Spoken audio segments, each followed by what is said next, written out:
Thank you for joining us on SoundOrg TV. Welcome. Today's episode is very special. We are joined by Roy Gandy, industry legend, although he'd hate me for saying that. Roy co-founded Rega many, many years ago, is still the director of Rega. And Roy will be talking about how the company started, his design philosophies, and what sets Rega apart from other manufacturers today in the audio world. Welcome to SoundOrg TV.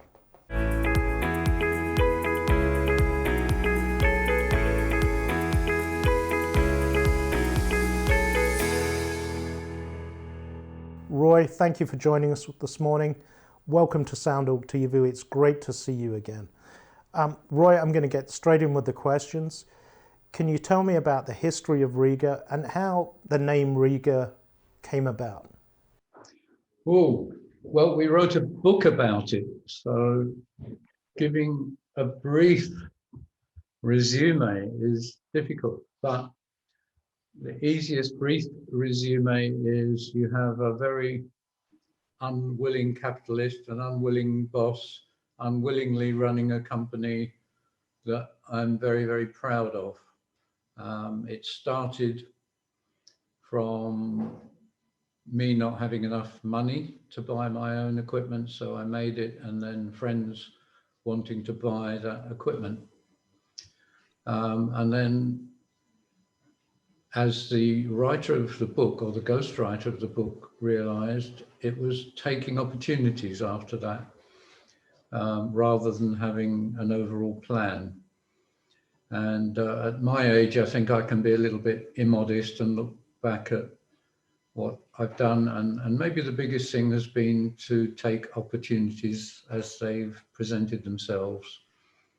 I think I'm quite good at that, recognizing the opportunity, and that's how Rega has grown. And it's not grown from me, it's grown from a lot of other people putting in a lot of effort, a lot of hard work, a lot of interest, and making a company that we're quite proud of. I mentioned earlier that I was an unwelcome company owner. When I started making loudspeakers and then turntables, a local shop in Southend heard about it from one of my friends, and he phoned me and said, "Can you bring one down?" And he started buying the turntables that I was making at home.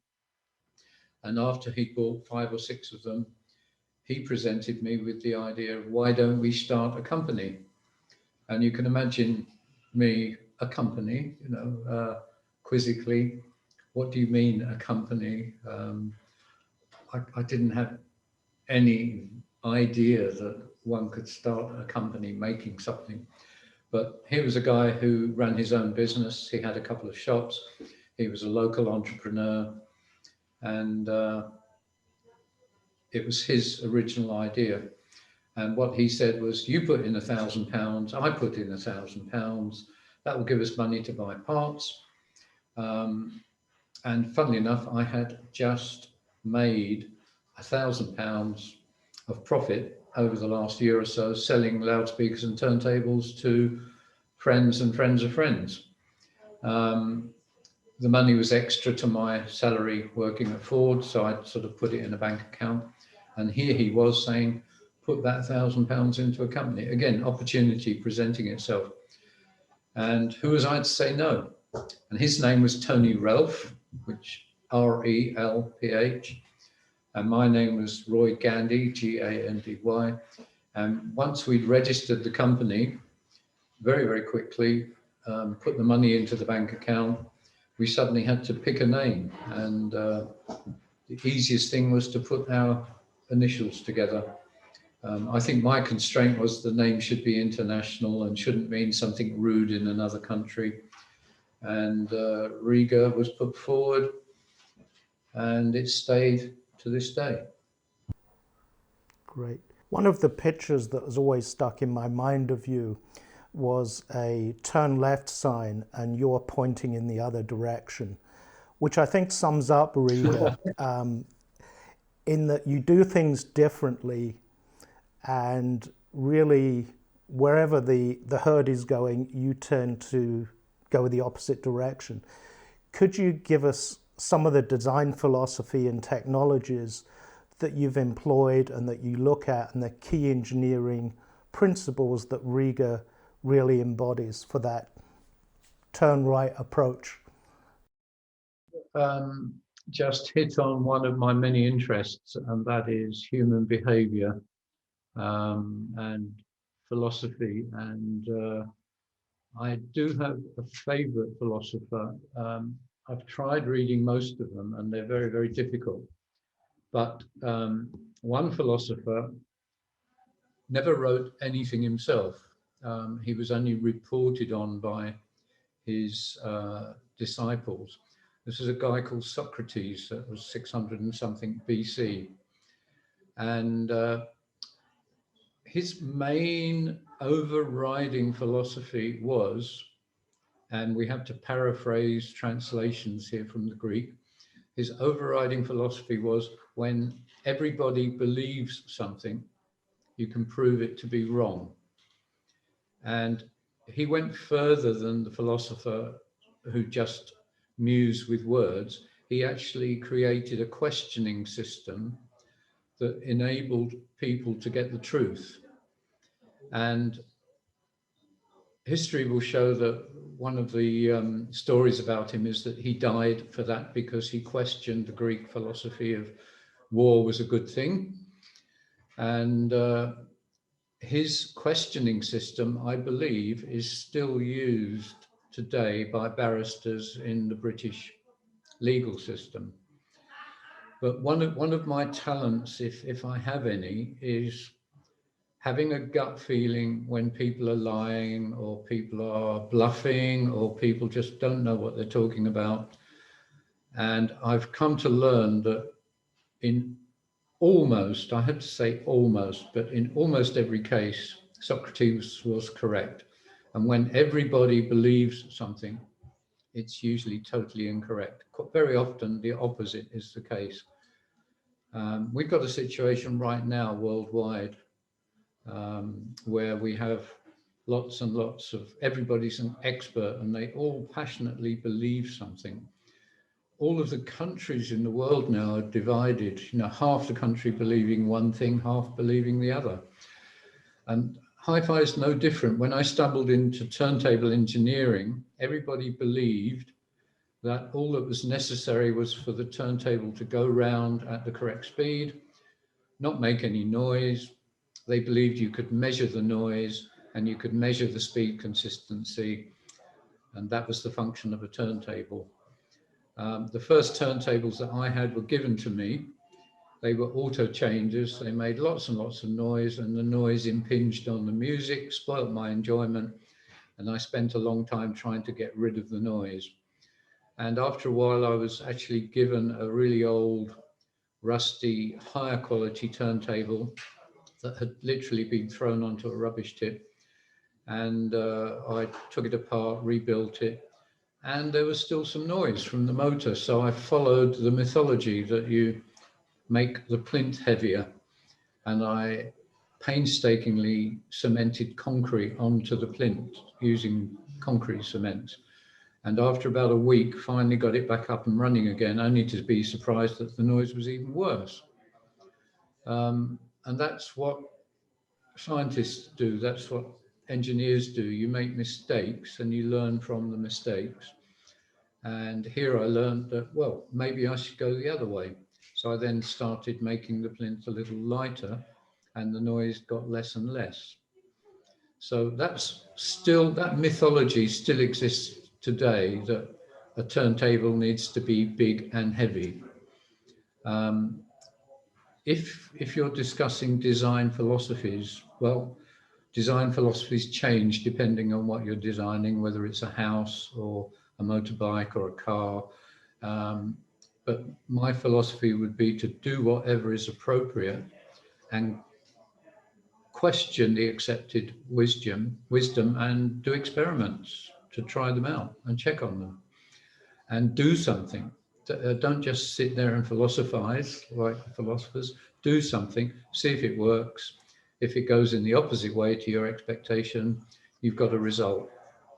And that's real science. Well, and that's taken to the, I think, the extreme when you look at things like the planar 8, 10, Naiad, where you've stripped away almost all the plinth to an incredibly light, rigid, like a Formula One car type design. The interesting thing here is over the last 10 years, I think, we've, as a company, proved the validity of the experiments we've been doing and the assumptions we've been making. And 10 times more people are enjoying Rega turntables because of the sound quality and only because of the sound quality. But the rest of the world isn't taking any notice at all, which is fascinating, absolutely fascinating regarding human behavior. Well, I think one of the conversations we had years and years ago, and I know it's part of your philosophy, if you want to call it that, is hi-fi is merely a tool to enjoy music. Like a drill, like a screwdriver, it fulfills a function and brings music into the home. And I think that also separates Rega. Rather than idolizing the equipment, my understanding is Rega just sees this as a tool to bring music into the home. We're motivated just by what job do we have to do to recreate music as well as the format, whether that's a record or a CD or streaming, whatever, to recreate it as best possible. And that's purely an engineering function, as well as being open-minded and having the ability to actually listen to the music. But we're stuck in the middle of something that's very, very objective, because quality is always mainly objective, but there are also subjective parts of it. There are percentages of any quality area that are subjective. And it's a balance between those two situations. I'd like to look at two areas or two products where that kind of evidence of a different approach has been really very evident. One is the moving coil cartridges, which you didn't enter the market very quickly on moving coils, and the design is, my understanding, very fundamentally different from what other people are doing in the market. Could you give us a few words on that? Sure. Like a lot of our projects, we say we will never do them. When we started making higher cost turntables, when the opportunity was there for us to spend more money on the parts and produce a better level of sound quality, our distributors started asking for us to provide a moving coil cartridge. And my immediate response was that there's a lot of learned art. There are only 4 or 5 companies in the world doing it. Most of them are old Japanese guys with long beards, sitting there with one person making 1 cartridge a day or 1 cartridge a week. Not an area we wanted to get involved in. We decided that the best way out would be to buy generators from another company and put those into slightly better structural bodies. And I started contacting nearly all of the manufacturers of moving coil cartridges, people like EMT, Clear Audio, Lyra, Goldring. And as soon as we started seeing what they were doing, and they were all offering us, or most of them were offering us the generator, and all we could see as engineers is that they didn't look like they were working efficiently. And we therefore did our usual questioning, what's going on? We asked the people why the magnets needed to be like this, why the coils needed to be like that, why the suspensions needed to be like that. And the general answer we got was, well, that's how we've always done it. And then we realized that magnetic understanding had improved an enormous amount. Magnetic materials had changed over the years. And maybe the way that cartridges were being made in the here and now evolved around magnetic technology that came from the late 40s, 1940s. So what we did was to actually make a 20 times scale wooden model to try and justify our beliefs. And we just connected up some voltmeters and scopes to the models. And indeed, we found that the coils in a normal moving coil cartridge were not moving in the most efficient way compared to the magnetic field. We also found that they had a metal suspension, basically a guitar string that acted as a suspension for the cartridge. But because it's steel, it had a huge resonance. And then the cartridge manufacturers had to include a damper to damp the resonance. It's actually called a damper. And the success of most moving coil cartridges depended on the juxtaposition between the damping and the suspension. And this had to be carefully adjusted by hand. And we then also realized that after a relatively short period of time, we're talking about months or 1 or 2 years, that the damping would change and alter, and moving coil cartridges would need to be changed and altered every year or two. And none of this seemed like a sensible domestic product for us to make and to give enjoyment to people for years to come. So our initial thought of just using someone else's product went out of the window. We decided to play around with how we could make a product. And there were lots of opportunities. I spoke about opportunity before, grasping them. At this point, one of our staff members had become a little bit ill and needed to stay at home. And it was an ideal opportunity for him to play with models of cartridges.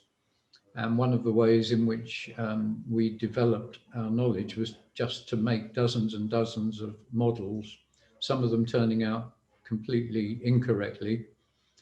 And we eventually found the system that we're using now that uses modern magnetic materials, modern coil winding methods.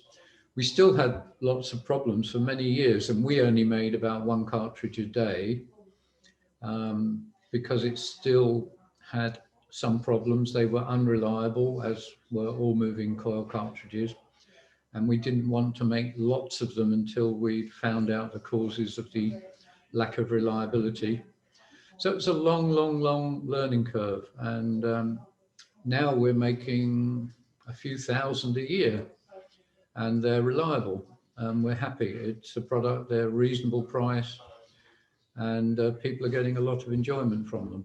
But the technology behind them in the magnetic field is completely different from any other moving coil cartridge. And that came just from simple engineering and scientific experiment, not believing what we were given and questioning the theories. And we're doing that right now with moving magnet cartridges. There's a whole new ball game with motors, as you'll probably know, coming from car motors. And there's a whole new expertise, a lot of it, which is in the UK. And we've got a number of highly competent magnetic consultants who are giving us advice. And we're making models based around their advice. Funnily enough, none of them will work so far, even though we're being told everything we're doing is wrong and we can do it a lot better. Every model we've made with better magnetic circuits has proved to be incorrect.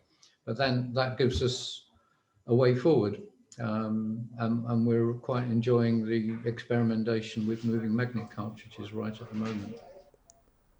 For those people that don't know, Rega is one of the few manufacturers that can actually make a complete system from a source, an amplifier and speakers, and even interconnect cables and speaker cables. What I'd like to talk about next is the latest product from Rega, the Kite, which again is kind of that out of the box thinking of what a traditional loudspeaker is and how it should be built and what it does. Could you talk a little bit about the Kite, which again I think many people probably won't have heard of as it's so new? Okay, yep.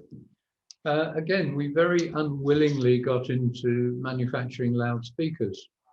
At least turntables, we can claim to be an expert, and I think justifiably, although it sounds smug, we can claim that we don't really have any competition when it comes to quality and cost. And the problem with loudspeakers is that there is absolutely not really any new technology. There is a lot of technology, and it is a real science. I mean, anybody can download an app and design and build a really competent loudspeaker. And the market is full of literally hundreds of manufacturers. And the problem is they all compete using marketing, not speaker quality. And that's an area we're totally uncomfortable in. We don't want to be paying shop staff bonuses if they sell loudspeakers. We want retailers to make sensible margins. We want to make sensible margins ourselves. And we don't want to compete using advertising. We want to compete by making better products. And better, in inverted commas, it's arguable whether that's really possible with a loudspeaker. What you can do is make something that fits your own concept of speaker technology, your own opinion, and there's a much larger area of subjective opinion in a loudspeaker than there is with a turntable. So if we go back a long, long way, two British companies were suggesting that the loudspeaker wasn't very important at all and that you should spend almost no money on a loudspeaker. I think at the time the maximum was about £100, and they were suggesting you literally spent many hundreds or thousands on the turntables and the amplifiers. And we just questioned that concept seemed a little bit extreme, even though I guess we agreed with the idea that if you didn't subtract the information from the record, you couldn't improve it with the loudspeaker, so the record player was intrinsically important. We also felt that a poor loudspeaker could mess up the sound that the consumer was receiving. But the idea had become so ingrained in international markets that nobody was really making significant loudspeakers that cost more than £100 and that were bigger than that. And every time we said, well, we think there's an opportunity, they said, well, tell us what.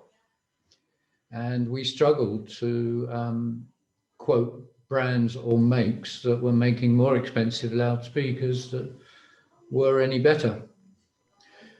And I think you can relate to even now, often the better loudspeakers are the lower cost, more simple products with two drivers in. Whenever a loudspeaker gets more complicated, it does get more difficult to create good sound quality. So we were just forced into putting money where our mouth is, I guess. And again, lots of opportunity presented itself. Our Danish distributor at the time had something like 180,000 square feet of new factory that he had huge grants and incentives from the Danish government to build. There was a big amount of space, and he said, you can come and use our factory, more or less free of charge. So I went over there, had a look, and at that time there were 2 or 3 companies in Denmark making cabinets. And I literally stayed in his house, designed a small transmission line cabinet overnight, took it to a cabinet maker who the next day made a sample cabinet, and we were able to show that for a little bit more money, maybe instead of £100, £200 or £300, you could generate a better loudspeaker.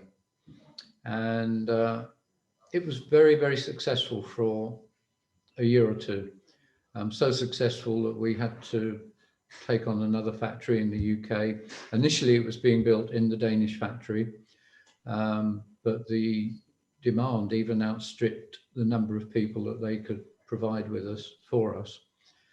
And we then also got involved in the marketing side, because as soon as our loudspeaker was successful, we found that every other loudspeaker company jumped on us and started pushing their retailers, giving them incentives not to sell the Regas. And so sales decreased, and we started learning about excuses for people not to sell things, when the real excuse was they were making more money selling something else. Since then, we've decided that we do want to make our own loudspeakers, but we don't want to get involved in the commercial marketing side. We just want to make something that is relatively extreme in the value for money area, so that the retailers who care about that and who care about their customers and are willing to stick their necks out and enjoy the sound quality, and their opinion is the sound that we give them is something that is suitable for some customers, we have a product for them. And that's existed until this day. We've had a few distributors selling small quantities of our loudspeakers because they're brave enough to find retailers who are happy to demonstrate them in spite of other companies trying to twist their arms not to. And we've always been rather annoyed at the fact that the loudspeaker is considered a piece of furniture. Therefore, it's got to be wood. It's got to have a veneered wood cabinet, which until recently, needed to be a square or rectangular box.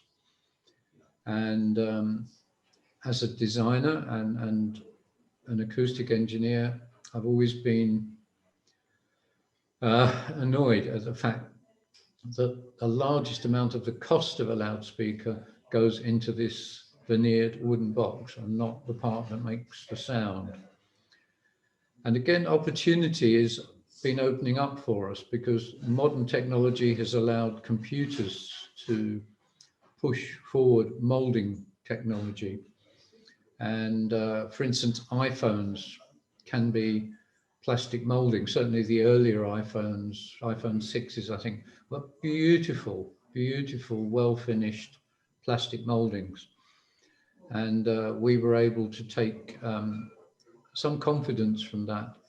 And the British industry is improving enormously now with the advent of car manufacturers in England. And we're hitting sort of a perfect storm of the right time, where the public are happy for loudspeakers not to be in square wooden boxes. We've got a couple of companies in England starting to mold in a plastic that's called phenolic resin. That's an enormously stiff plastic material. The only problem being the huge molding cost, the cost of tooling. The tooling has to withstand very, very high pressures, so it's very, very expensive. But as our company's grown also, we've been able to afford the development of the tooling cost. And we've achieved an ambition, if you like, to make a speaker that's nearly half the price, because of a much, much lower cost cabinet, but can perform as well, or as we've shown, slightly better than a wooden cabinet. This is it's win-win. It gives us a product that we can be proud of. It's given the customer something they can buy for £400 or £500 instead of £1,000 or £2,000. and hopefully everyone will get some sort of pleasure out of what we've achieved. And still using your own drive units too? Yeah, there's a little bit of our own opinion in the drive units. Because we make them ourselves, we can design out a lot of the area of the crossover. If a drive unit is made by another company, you either have to make it in China or India, or experience a very high cost having them made in Europe. That entails using materials that can be easily molded, you know, like plastic cones, which most speaker manufacturers use unwillingly. But if you have a plastic cone to cut costs, you then have to have a far more complex crossover that then increases your cost again and messes up the sound quality. So we've always chosen to put part of the crossover actually built into the speaker itself, which means winding the speaker coil in a complex manner and using multi-layer coils instead of a single layer, which means they have to be hand wound, which we can do. It takes a bit longer. Most speaker manufacturers would look at us and say we're actually crazy winding the coils by hand rather than using automatic machinery. But we say, okay, well, it costs more doing that.